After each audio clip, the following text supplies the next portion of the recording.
నేను జిమ్‌లో వర్కౌట్ చేస్తున్నా. ఓ రోజైతే నా వర్కౌట్ ఏదో ఫినిష్ చేసి నేను వెనక్కి తిరిగా. అప్పుడే ఒక లేడీ ఎంటర్ అయింది. చూడగానే తెలుస్తుంది స్టౌట్‌గా ఉంది ఆవిడ. ఆవిడ కళ్ళు చూస్తే మొత్తం డార్క్ సర్కిల్. రెండో రోజు జిమ్‌కి వెళ్ళా. ఆమె ఏదో ఎక్సర్సైజ్ చేస్తుంది కష్టపడి. ఓ 10 రోజులు అయింది. ఆమె కొంచెం స్టేబుల్ గా చేస్తుంది. 1 మంత్ అయింది. స్టేబుల్ గా చేయడంతో పాటు కాన్ఫిడెంట్ గా చేస్తుంది. 2 మంత్స్ అయింది. ఎంత బాగా చేస్తుందంటే ఏదన్నా ఒక సెట్ ఇలా కష్టమైంది చేసి పక్కకు వచ్చి ఇలా అనుకుంటుంది తనలో తాను. 3 మంత్స్ అయింది. కళ్ళు నీట్ గా ఉన్నాయి. మనిషి కూడా ట్రిమ్ అవుతా వస్తుంది. ఆవిడలాగా అవ్వాలరా అనుకుంటున్నారు మిగతా వాళ్ళు కొంతమంది. నాకు అరే కళ్ళ ముందు ఆవిడ జాయిన్ అయ్యారు. వచ్చిన రోజు ఎలా ఉన్నారు, ఈ రోజు ఈవిడ ఎంత బాగున్నారు, ఈవిడ కదా ఈ అమ్మాయి ఎంత బాగుంది అనేటట్టు తయారైంది. ఒక్కసారి నేను ఆలోచించా, ఒకవేళ ఒక సెడెంటరీ లైఫ్ లో ఏమీ వర్క్ చేయకుండా ఎప్పుడు పడితే అప్పుడు తిని రోజు రాత్రిళ్ళు 2 o'clock వరకు మొబైల్ చూస్తూ బ్లూ స్క్రీన్ ఎక్స్పోజ్ అవుతూ ఎప్పుడు పడితే అప్పుడు పడుకొని ఎప్పుడో లేచి అలా ఒకవేళ ఉండింది అనుకో తన లైఫ్, ఆవిడ ఆ లైఫ్ నాకు వద్దు, నేను మారాలి అని అనుకుంది. అనుకుని ఏం చేశారు ఆవిడ, నెక్స్ట్ డే జిమ్ కి వచ్చారు. ఈ రోజు తన పరిస్థితి ఏంటి, చుట్టుపక్కల ఆమెని అబ్బా ఎప్పుడు జాయిన్ అయింది, ఎంత బాగా చేస్తుంది ఈవిడ అని అనుకునేటట్టుగా ఆమె మారింది. ఒకవేళ ఆ రోజు ఆమె ఆ నిర్ణయం తీసుకోకపోయి ఉంటే ఇప్పటికి తను అలాగే ఉండేది కదా. కానీ ఒక నిర్ణయం తీసుకుని దాన్ని ఎగ్జిక్యూట్ చెయ్యాలి అనే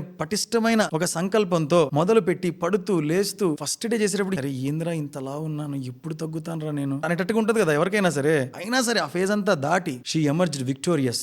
ఇదంతా ఎందుకు చెప్తున్నా అంటే తనే సెలబ్రిటీ కాదు, స్పోర్ట్స్ పర్సన్ కాదు, లేకపోతే మనం ఒక బయోపిక్ డిస్కస్ చేయట్లేదు. మనలాంటి ఒక నార్మల్ వ్యక్తి ఒక నిర్ణయం తీసుకొని 3 months తర్వాత ఒక కడిగిన ముత్యంలా తయారైంది. అదే నిర్ణయాలు మనం మన జీవితంలో ఎన్నో ఏరియాస్ లో తీసుకోవాలి. తీసుకుంటే కాలచక్రం గిర్రం తిరుగుతుంది, 2 సంవత్సరాలు అయిపోతాయి. అదే నిర్ణయం తీసుకున్నాక కాలచక్రం తిరగడానికి నిర్ణయం తీసుకోకుండా అలాగే పోతూ ఉండడానికి ఎంత వ్యత్యాసం ఉంటుంది. నీ జీవితానికి సంబంధించిన నిర్ణయం ఏంటో ఆలోచించుకో, ఆ నిర్ణయం తీసుకో, దాన్ని ఆచరించు, ఫలితాలు అందరికీ చూపించు.